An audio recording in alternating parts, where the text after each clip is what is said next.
I'm Deepak Chopra, and today I have the pleasure and honor of having at my office Dr. Suhas Kshirsagar, which has a very interesting etymology.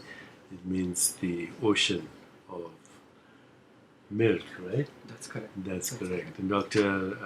Suhas, as we call him, is an Ayurvedic doctor, practitioner of Ayurvedic healing, but he's also on the faculty of Chopra University. And right this moment, we are having a course called Journey into Healing, which is about integrative medicine. And this course is actually now recognized by the American Medical Association for continuing medical education credits. So because he happens to be here, we thought we'll create a library on the wonderful knowledge of Ayurveda. And for this particular videotape, I just want to ask him a few fundamental questions. Dr. Suhas, what is Ayurveda? Well, Ayurveda is a consciousness-based approach to health.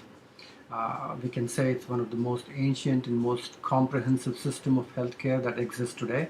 But more importantly, it is a science about health and wellness and wholeness, which actually talks about very, very simple basics, that you have to create the qualities of being self-referral so that you're connected with your own self.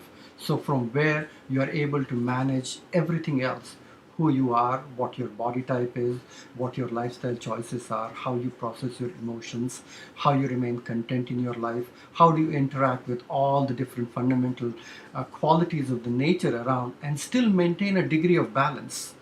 It is impossible to maintain balance at all times, but to have that awareness that you're constantly striving to do something good for your own mind, body, and spirit. And that's exactly what Ayurveda is all about. It's truly the science of life. So, science of life, there's a very famous aphorism that comes to mind. Yatha pinde tatha brahmande. As is the atom, so is the universe. As is the microcosm, so is the macrocosm. As is the human mind, so is the cosmic mind. And to restore balance means to align all the elements and forces in our body with the elements and forces of the universe. Exactly, right? Because the motto of Ayurveda is Ayurvedo Amritana. Ayurveda for immortality. So the purpose of Ayurveda is to connect to your immortal self so that from where all the fear of death and disease is gone. And so your ability to actually have that information so that you can transcend and connect to your spiritual self is the basis of Ayurveda. You will be healthy, and health is a byproduct of enlightenment. And in this course at the Chopra Center, Journey into Healing, which is based on Ayurvedic principles, people learn everything which these days we would call lifestyle management, but it's about eating, breathing, digestion, metabolism, how to experience the world through the five senses, including diet, food, taste, smell, and ultimately also the inner world of thoughts, feelings, emotions, desires, and then the journey to enlightenment. Actually, when I look at all the Vedic sciences, they always talk about these different qualities. When you talk about astrology and planets, when you look at Ayurveda and doshas, it starts everything at a qualitative level.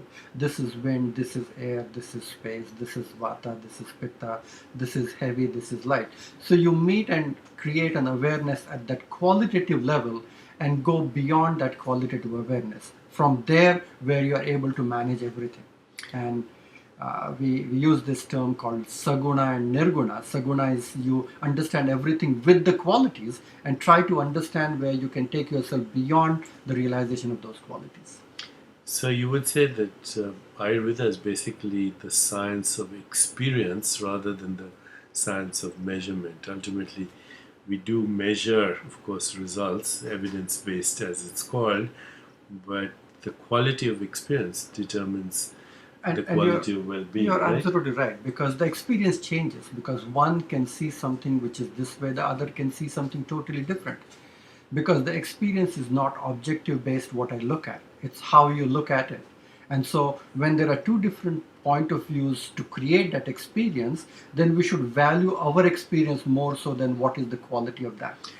And the ultimate experience is, of course, Satchitananda, pure existence, pure knowledge and joy. And when we are experiencing that internal joy, then the body goes into homeostasis, basically, It is. Yeah, self-regulation. you can call that equanimity. You can call it a sthita pragya, where you have a stable sense of intellect, which is not getting carried away with the senses, which create the qualitative expression of life.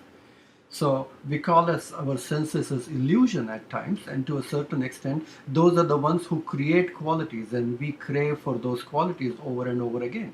So once you get away from being your chitta or mind or mana state to the state of buddhi, when you have a stable intellect and you are maintaining that state of equanimity and homeostatic balance, where you can go here and there a little bit, but try to maintain it at your own level. Thank you, Dr. Suhas. We'll have more conversations and we'll go into details as we create our library on this YouTube channel. Thank you very much.